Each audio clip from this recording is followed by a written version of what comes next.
Сәлеметсіздер ме, құрметті оқушылар, 10-шы сынып. Біздер сіздермен бүгін қазақ тілі пәні бойынша жаңа бөлімді бастаймыз. Қазақ тілідегі жаңа бөлімді біздер ең алдымен қазір экранымды демонстрациядан кейін бастайтын боламыз. Жақсы, бастайық. Бүгінгі бізде жаңа бөлім жер планетасындағы қауіпті қалдықтар деп аталады. Бұл ең әуелде біздер өткен сабақтарда сіздермен қазақ журналистикасындағы гендерлік саясат туралы өткен болатынбыз. Бұл тақырыптардың ішіндегі теориялық мәселелер бойынша олысшылаулар, оны мен сіздерге теориялық түсіндірмесін группаларыңызға жібердім. Bir қарап өтіңіздер. Тағы да бұл теориялық материалдың біздер барлығын түсіндірдік.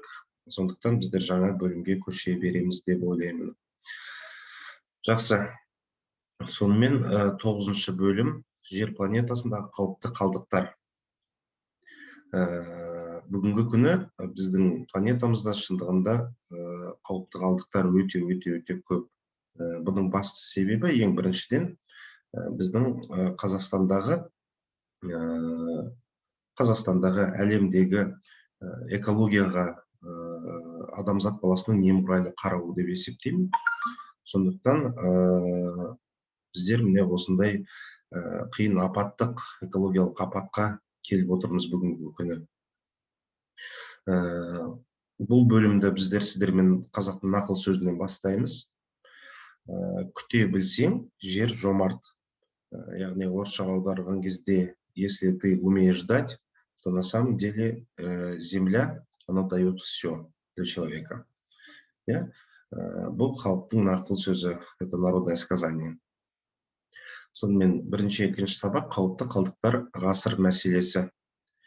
Бірінші тапсырма ой түрткі. Жердегі қауіпті қалдықтар туралы не білесіздер? Қалдықтардың экологияға тигізетін зияны жөнінде не айта аласыздар? Что вы знаете об экологических, то есть останках, которые обычно об мусоре, да, который человек загрязняет экологию, и что вы можете сказать об этом, то есть о вреде этих экологических отходов? Ну, я думаю, по первому заданию вы сами сможете ответить вкратце. Жердегі қауіпті қалдықтар туралы не білесіздер? Қауіпті қалдықтар, олар адамзат баласына өте көп өзінің зиянын тигізеді, иә? Соны білеміз, және де экология бүгінгі күні ол біздің өмірімізде басты орын алатын нәрсе екенін біздер білеміз. Екіншісі, қалдықтардың экологияға тигізетін зияны жөнінде не айта аласыздар? Экологияға қалдықтар өте көптеген зиян келтіріп жатыр. Вы знаете, что все пластиковые бутылки, пластиковые пакеты и так далее, то есть любой тот же самый бытовой мусор, он вредит все-таки нашей экологии. Екінші тапсырма. Мәтінді оқып, деректі ақпаратты анықтаңыздар. Сейчас я быстренько прочту текст, затем мы с вами постараемся его перевести на русский язык. Ең әуелде тірек сөздер, опорные слова, на которые мы будем с вами опираться. Тұрмыстық, бытовой, өндірістік, производственный, уытты қалдық. Это у нас останки, вредные останки. Экология мәселесі, экологическая проблема, экожүйе, экосистема. Именно вот такие у нас основные опорные слова, на которые мы должны с вами опираться.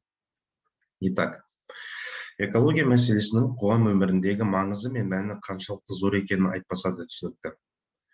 120 миллион гектардан астам құмды, тұзды жер болып табылатын жалпы аумағының 70%-ында биоәртүрлілік сарқылып, экожүйесі бұзылған Қазақстан үшін оның маңызы жоғары екені белгілі. 2010 жылғы қаңтарындағы жағдай бойынша елімізде 43 миллиард тоннадан астам өндірістік қалдық, оның ішінде 587,8 миллион тонна уытты қалдық жинақталған. Олардың сақталу жағдайы сын көтермейді. 775 техногендік минералдық түзілімдер объектісі тіркелген. Олардың көлемі жыл сайын өсу үстінде.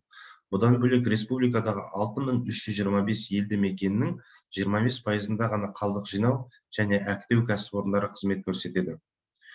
4525 қалдық полигонының 6,8% ғана заңдастырылған. Елде жинақталған қауіпті қалдықтар көлемі шамамен 6 миллиард тоннаны құрайды. Оның басым бөлігі, яғни 86,7%, Қарағанды, Шығыс Қазақстан, Қостанай және Павлодар облыстарының тау-кен және байыту кешендерінің еншісінде екен. Мәмет Қазұлы деген кісінің мәтінінен алынған.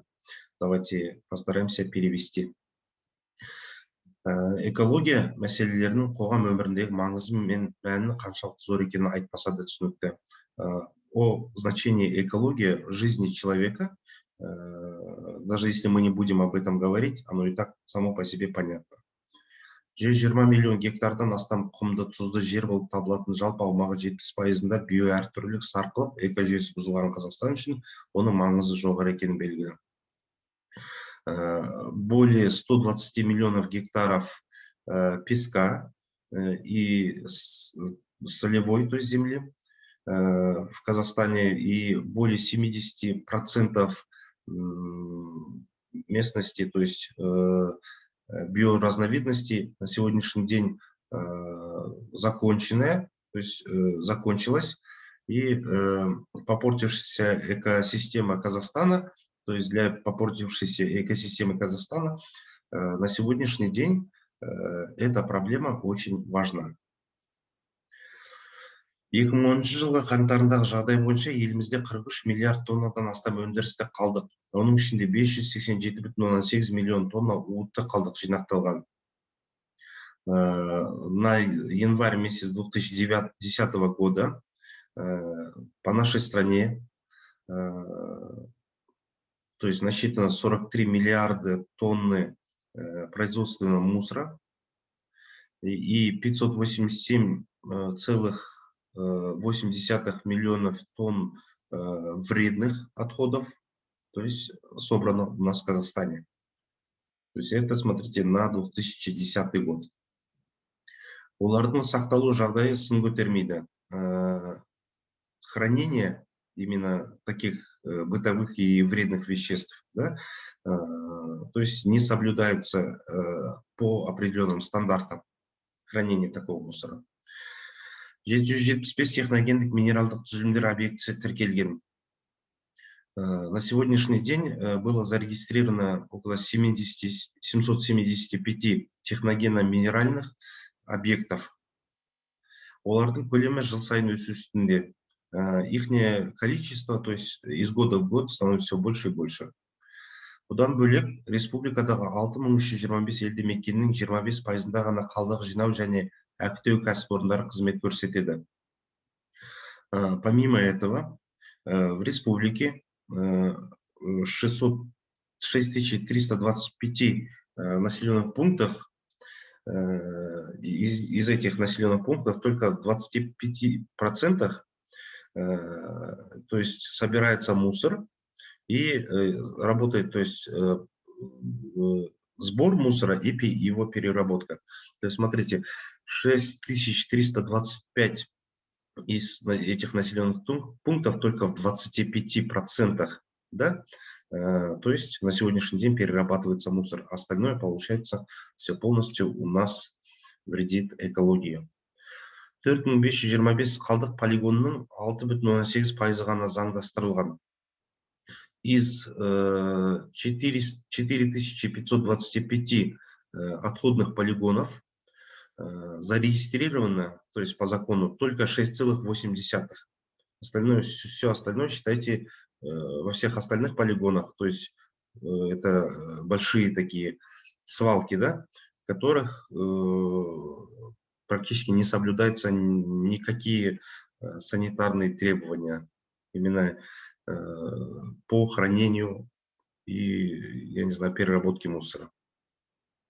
Елде жинақталған қауіпті қалдықтар көлемі шамамен 6 миллиард тоннаны құрайды.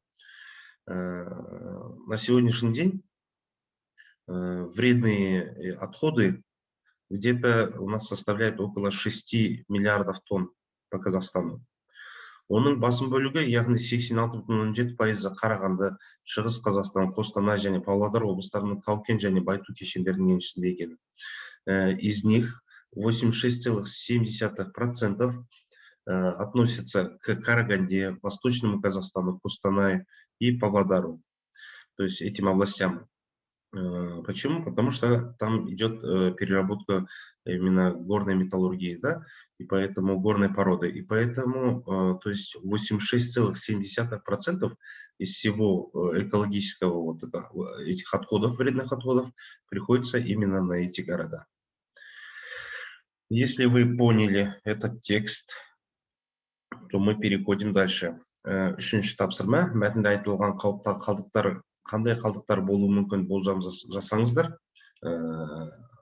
Посмотрите примерно, как вы думаете, да, о каких именно вредных веществах говорится в этом тексте. Ну, я думаю, вы все хорошо знаете, что на сегодняшний день самые вредные, это, конечно же, нефтяные отходы, да, которые у нас вливаются в моря, например, в море Каспий, да, наше. Помимо этого, переработка именно вот пластика, тоже, который, вы знаете, не гниет около 200 лет, да, по-моему, под землей, и так далее. То есть на сегодняшний день есть очень-очень-очень много вредных веществ, и все они, то есть, базируются вот в этих процентах, в этих цифрах. Сөздің көмегімен мәтіндегі термин сөздердің мағынасын анықтаңыздар. Определите, пожалуйста, с помощью словарей, да, толковых словарей, именно вот такие термины. Ну, во-первых, термины экожүйе, экосистема, да, термин сөз, это термин, экосистема, түсіндірмесі, разъяснение, что это такое, бізді қоршаған орта, это все, что нас окружает, да, это и есть экосистема. Ну, я думаю, на термины мы останавливаться с вами не будем. Все письменные задания вы будете пока выполнять в онлайн-мектеп, поэтому мы идем дальше.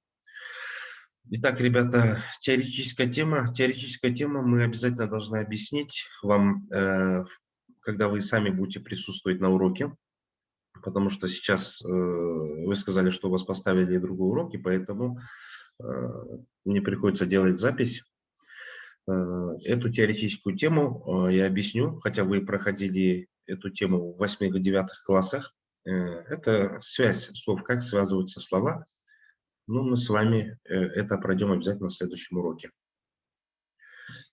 Мәтінді тыңдаңыздар, қандай мәселе көтерілген? Жұмыр жерде мекендейтін сан мыңдаған тіршілік атаулының ішінде жер анаға адам баласынан артық қиянат жасайтын жан иесі жоқ екен. Қазір қазақ даласында 22 миллиард тонна қалдық пен қоқыс жиналыпты. Оның 16 миллиард тоннасы техногендік минералдық қалдықтар болса, 6 миллиард тоннасы адам ағзасына аса қауіпті химиялық қалдықтар екен. Сарапшылардың дерегі бойынша жыл сайын елімізде 700 миллион тонна өнеркәсіптік жарамсыз қоқыс пен қалдық жинақталатын болса, оның 250 миллионы денсаулыққа қауіпті улы зат көрінеді. Осы зиянды қоқыс шығаруда Қарағандының тау-кен және кен байыту кешендері 29,4% бірінші орында иеленсе, Шығыс Қазақстан облысы 25,17% екінші орында, ал тиісінше 17 және 14% қоқыс өндіретін Қостанай мен Павлодар облыстары үшін орынды бөліседі. Адам табиғатын табиғатқа тастайтын қатты тұрмыстық қалдықтары жер ананың денесіне жабысқан мерездей жылдар бойы табиғатқа жазылмас жара салатын дертпен тең. Адамдар күн сайын тау-тау қылып, күл қоқысқа тастайтын пластмасса құтылар, жер бетінде 500 жылға дейін кәдімгі полиэтилен пакеттері 200 жылдан астам уақыт бойы шірімей жатады екен. Ал консерві қалбырлары мен шыны сынықтары 1000 жылға дейін жер қойнынан бастап, жерге құртша топырақ құнарын жеп жатады. Жаппарұлы, Егемен Қазақстан газетінен. Так, ребята, завтра в онлайн-мектеп я вам дам задание. По этому заданию, 5-ші тапсырма, вы должны вкратце написать, что вы поняли по этому тексту на казахском языке. То есть мы с вами устно пересказывать его не будем, мы с вами напишем в тезисной форме, о чем здесь говорится. Но, ребята, при написании тезисной формы вы должны учитывать тот факт, что тезис это не означает переписывать все, что здесь стоит. Тезис это вкратце, о чем говорится в этом тексте. Ну, буквально предложений 10. Завтра я сегодня подготовлю задание в онлайн-мектеп. Завтра вы выполните и мне отправите. 10 предложений по этому тексту. О чем этот текст? Дальше. Берілген сөздерді қандай сөздермен ауыстыруға болады? Жұп болып анықтаңыз. Определите, пожалуйста, то есть какими словами можно поменять эти слова. У нас просят, чтобы мы выполнили это задание попарно. Но попарно мы с вами не сможем выполнить. Это тоже задание я отправлю вам на онлайн-мектеп. Жұмыр жер, қиянат жасау, денеге жабысқан мерездей, жегі құрт. Именно эти слова, словосочетания, я направлю вам в онлайн-мектеп. Вы должны найти, какими словами их можно заменить. То есть словосочетаниями. Дальше. 7-ші тапсырма мәтін бойынша өндіріс орындары шығаратын қауіпті қалдықтар көрсеткіштерін диаграммаға түсіріп, олардың қоршаған ортаға келтіретін залалын айтыңыздар. Тұрмыстық қалдықтардың жойылу мерзімі қандай? Так, бұл тапсырманы біздер орындамаймыз, айттық.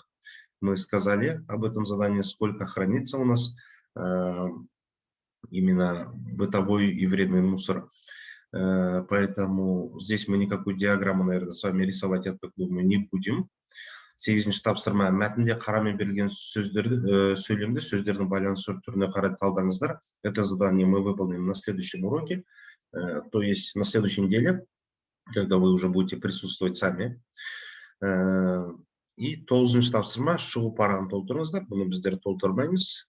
Пайдалы ақпарат алдым. Ақпарат алу мен үшін қиын болды. Менің ойымша сіздер пайдалы ақпарат алдыңыздар бүгінгі сабақтан. Я думаю, что вы получили достоверную информацию по сегодняшнему уроку. Ең бастысы сіздерден бір үлкен өтініш, онлайн мектептегі тапсырмаларды уақытылы орындап жүріңіздер. Мое, так сказать, предложение вам, да, пожалуйста, своевременно, просьба, своевременно, пожалуйста, выполняйте все задания, которые вам даны на онлайн мектеп портале. Сонымен, құрметті оқушылар, сабақ аяқталды. Біздің сабағымыз 25 минутқа жуық созылды. Қалған тапсырмаларды сіздер үйде орындайсыздар деп ойлаймын. Сабақ аяқталды. Сау болыңыздар.